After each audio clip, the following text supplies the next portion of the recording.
यामिनी उन 3 आदमियों को कावेरी का पता लगाकर मारने का कहकर खुद वापस अंदर चली गई। अंदर जाकर यामिनी ने बाबा से कहा, चिंता मत कीजिए बाबा, वो इस दुनिया में बस 1-2 दिन की मेहमान है। ये सुनकर पत्थरभुज बाबा ने एक राहत की सांस ली। यामिनी ने अपनी बात को जारी रखते हुए कहा, और बाबा, अंगुना का गुस्सा देखकर लगता नहीं है कि इस बार वो आपको मारे बिना चैन की सांस लेगी। इसीलिए जब तक अंगुना का गुस्सा शांत नहीं हो जाए या उसे ये यकीन ना हो जाए कि आप मायापुर छोड़कर चले गए हैं, तब तक आप इसी कमरे में रहिए।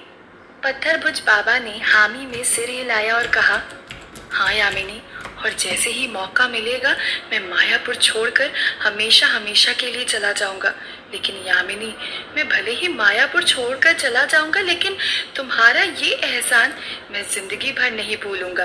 तुम्हें जब भी मेरी जरूरत होगी मैं हमेशा तुम्हारे लिए खड़ा रहूंगा। यामिनी ने सिर्फ एक मुस्कान से इस बात का जवाब दिया और पत्थरभुज बाबा को उसी कमरे में बंद करके उसके बाहर ताला लगाकर खुद भी हवेली के मुख्य दरवाजे की तरफ चली गई, जहां बाकी सब लोग मौजूद थे। वहीं मायापुर में पानी की बारिश तो अब पूरी तरह रुक गई थी, लेकिन आग की बारिश जोरों पर थी। जब से पत्थरभुज बाबा अंगुना की नजरों से ओझल हुए थे, तब से ये आग की बारिश और ज्यादा तेज हो चुकी थी। अंगुना को जहां पर भी पत्थरभुज बाबा के छिपे होने का अंदेशा हो रहा था, अंगुना वहां पर आग के गोले बरसाने लगी थी। उन आग के गोलों में किसी का घर चपेट में आ रहा था तो किसी का खेत चपेट में आ रहा था।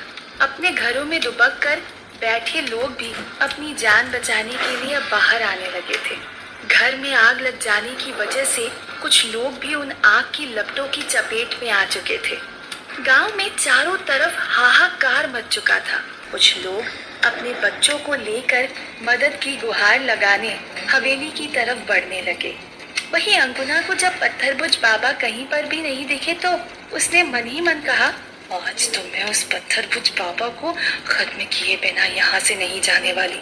अगर वो नहीं मिले तो मैं पूरे मायापुर को जलाकर राख कर दूंगी। इसके बाद अंगुना ने पत्थरभुज बाबा को गांव की सकरी सकरी गलियों में भी ढूंढना शुरू कर दिया। एक तरफ अंगुना ने मायापुर को जलाकर राख करने का निश्चय किया था, वहीं दूसरी तरफ चंद्रकला मायापुर की सीमा में दाखिल हो चुकी थी। जैसे ही वो जीप मायापुर की सीमा में दाखिल हुई, चंद्रकला ने देखा कि आधी रात के समय में पूरा मायापुर आग की लपटों में भभक रहा था। दूर से ही उन आग की लपटों को साफ साफ देखा जा सकता था, लेकिन जीप के चालक ने जब उन आग की लपटों को देखा तो उसने जीप वहीं पर रोक दी। ये देखकर चंद्रकला ने उस चालक से कहा, क्या हुआ भैया, जीप यहीं पर क्यों रोक दी? जल्दी अंदर की तरफ चलिए ना। इस पर जीप के चालक ने कहा, अरे पागल हो गई हैं आप बहन जी, इससे आगे जाकर हमें मरना है क्या? मायापुर के बारे में क्या हम लोग जानते नहीं है कि मायापुर में आए दिन काले साए हमला बोल देते हैं? जरूर ये भी कोई काले साए का काम होगा। अगर आपको इससे आगे जाना है तो आप चले जाइए, ये जीप तो नहीं जाएगी। फिर भी चंद्रकला ने हाथ जोड़कर विनती करते हुए कहा, देखिए भैया, मेरा जल्द से जल्द गांव के अंदर पहुंचना बहुत जरूरी है। भगवान के लिए मुझे अंदर छोड़ दीजिए। उस वक्त चंद्रकला बहुत छोटी थी। गांव के बाहर के लोग उसके बारे में ज्यादा जानते नहीं थे, इसीलिए उसके बहुत गिड़गिड़ाने के बाद भी वो चालक टस से मस नहीं हुआ। चंद्रकला ने भी अब ज्यादा समय गंवाना उचित नहीं समझा। यही सोच वो जीप से नीचे उतरी और गांव की तरफ भागने लगी। बीच रास्ते चंद्रकला को काफी जगह पर आग भभकते हुए दिखी। घर और खेत खलिहान दिखाई दिए। चंद्रकला उन्हें नजरअंदाज करके आगे नहीं बढ़ सकती थी, इसीलिए आगे बढ़ते ही चंद्रकला अपनी हथेली में ही फूंक मारकर फूंक भर रही थी और उसी हथेली पर कुछ मंत्र बुदबुदाकर उसे उस जलती हुई आग की तरफ फेंक दे रही थी। जिस तरफ चंद्रकला अपना हाथ बढ़ा रही थी, उसी तरफ एक जोर से हवा का झोंका जाता और वो जलती हुई अग्नि अगले ही पल बुझ जाती।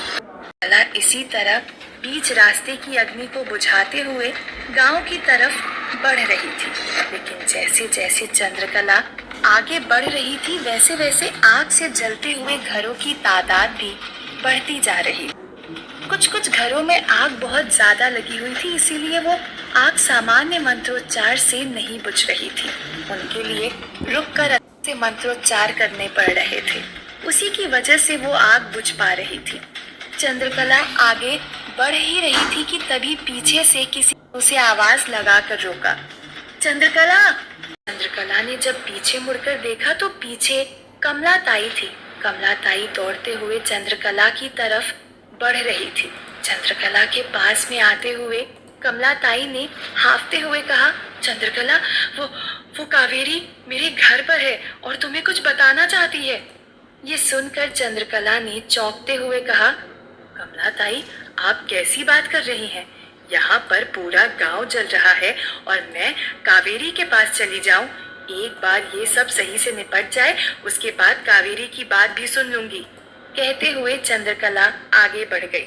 चंद्रकला तो आगे बढ़ गई थी, लेकिन यामिनी के भेजे हुए उन 3 आदमियों में से एक आदमी ने कमला ताई की बात सुन ली थी। उस एक आदमी ने बाकी 2 के पास जाकर उन्हें ये बता दिया कि कावेरी कमला ताई के घर पर है। ये सुनते ही बाकी दोनों की भी आंखें चमक गई और तीनों कमला ताई के घर की तरफ बढ़ने लगे। वहीं चंद्रकला अंगुना की तरफ बढ़ रही थी। तभी चंद्रकला ने देखा कि एक घर पूरी तरह आग में जल रहा था, पर शायद उनका कोई छोटा बच्चा उस घर के अंदर रह गया होगा, इसीलिए घर के बाहर एक माँ, एक बाप और उनका बड़ा बेटा बाहर से जोर जोर से चिल्ला रहे थे, अरे कोई बचाओ, कोई मेरे बेटे को बचाओ।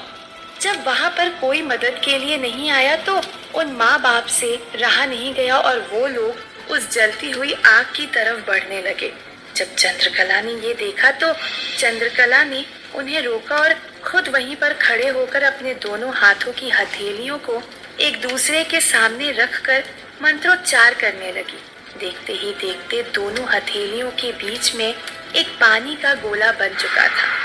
चंद्रकला ने उस पानी के गोले को उस घर की तरफ फेंक दिया। चंद्रकला हवा में उड़ रही अंगुना को दूर से तो देख पा रही थी, लेकिन ये भी उससे काफी दूर थी।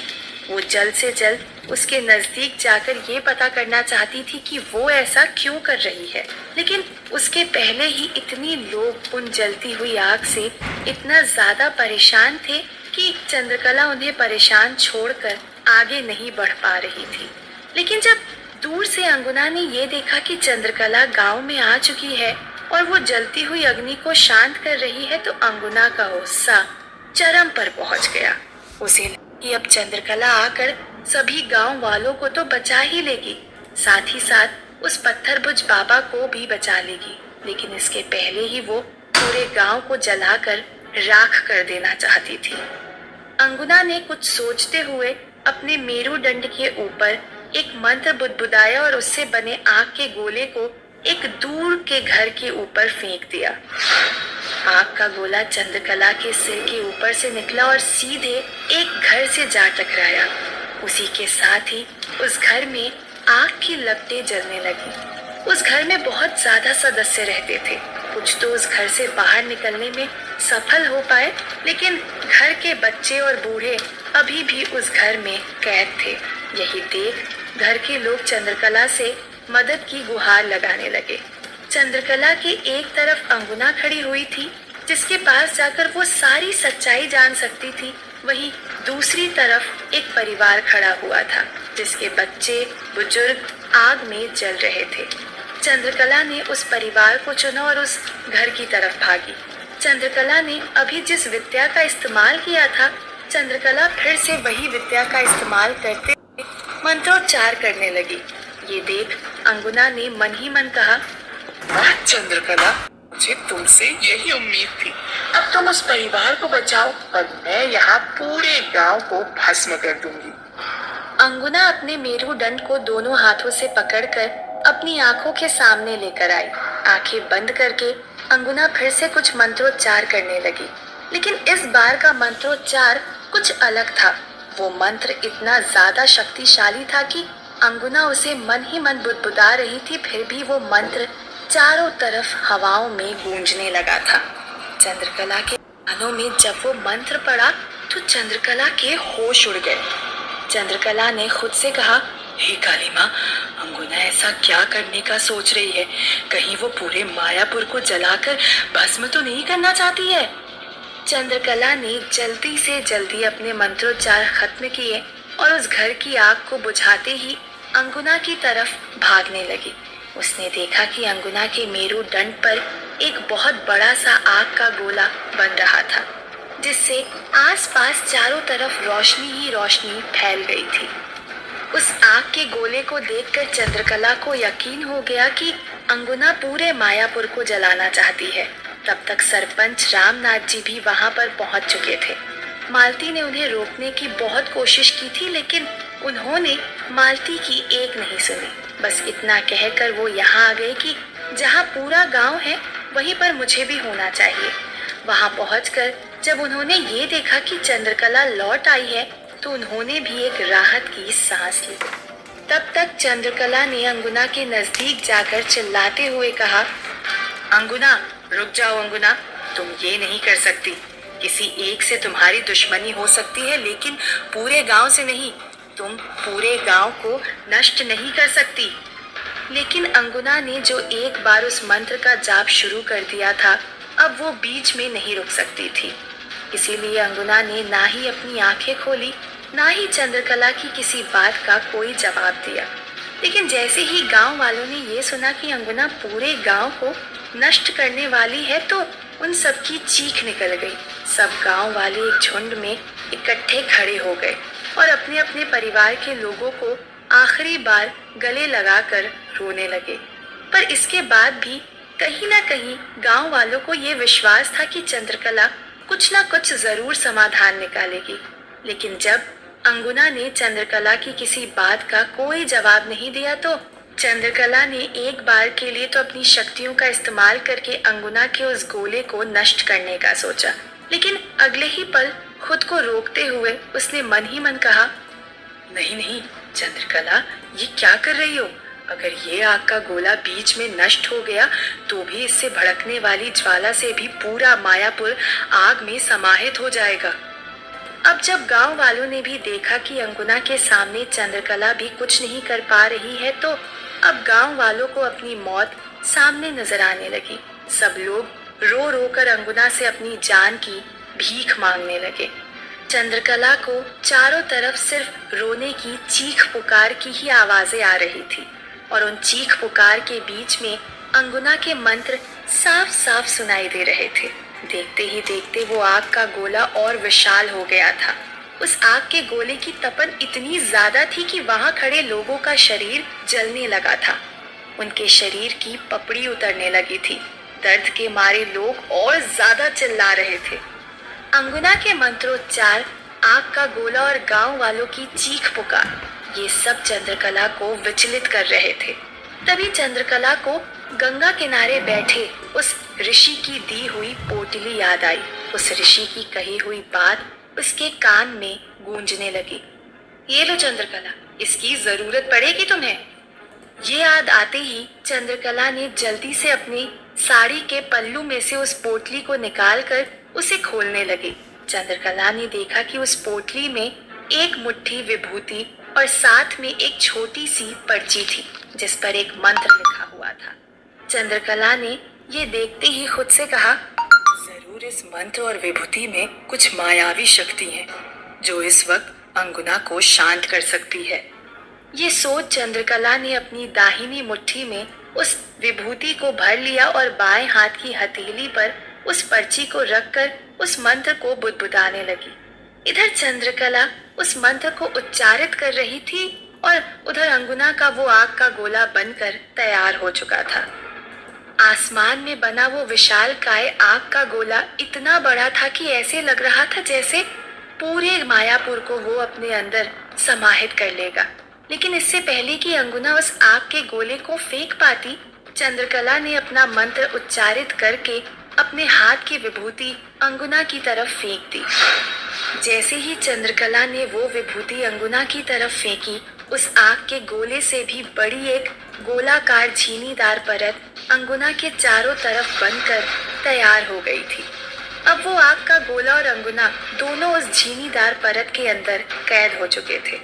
उस झीनीदार परत को बनते हुए देख गांव वालों का भी मुंह खुला का खुला रह गया।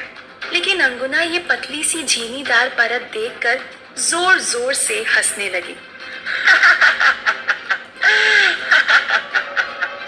कितनी बड़ी बेवकूफ हो तुम चंद्रकला। तुम्हें क्या लगता है तुम इस पतली सी परत से विशालकाय आग के गोले को रोक पाओगी? ये कहकर अंगुना फिर अपने मेरुदंड को अपने सामने ले आई और उस मेरुदंड की मदद से उस आग के गोले को गांव की तरफ फेंक दिया। आग के गोले को अपनी तरफ आता देख एक बार फिर गांव वालों की चीख निकल गई। क्या ये झीनीदार परत इस बड़े से आग के गोले को रोक पाएगा? और क्या यामिनी के आदमी मेरी को ढूंढकर उसे मार पाएंगे?